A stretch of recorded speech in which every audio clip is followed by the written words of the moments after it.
Kain tayo mga ka-loves. Perfect ang aking ulam ngayon. Nagprito ako ng isda. Tapos yung kahapon na niluto ko na ginataang dahon ng laing. Yan. Perfect na perfect. Match na match. Kain tayo.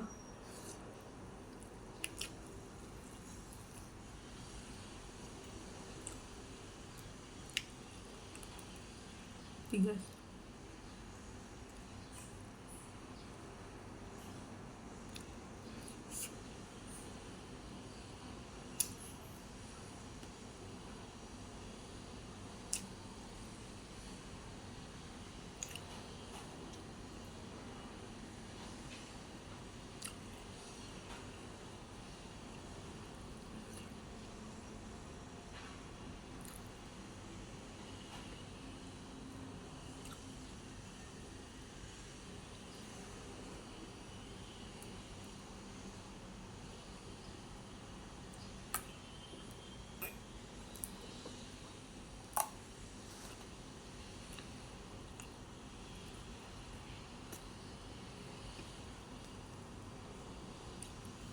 Masarap yung ginataan pag ano na siya,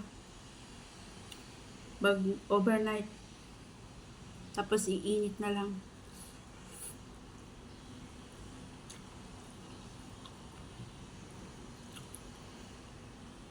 Ang dami kong niluto pero binigyan ko rin yung kaibigan ko dito. Nangingi kasi ng ulam.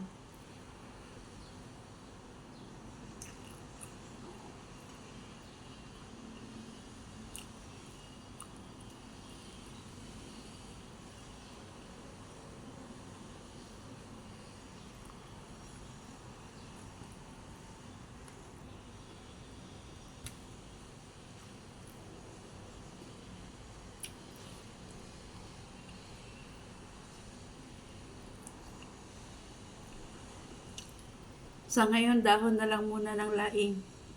Pag uwi natin ng Pilipinas, kasama na yung laman at saka yung tangkay. Ay, tangkay. Ano ba yung pinakasanga ng laing? Yung aba.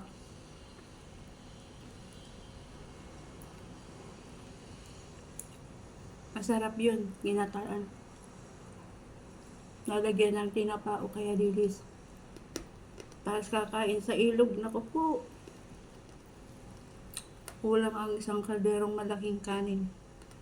Tapos wag marami pa kayo sa ilog.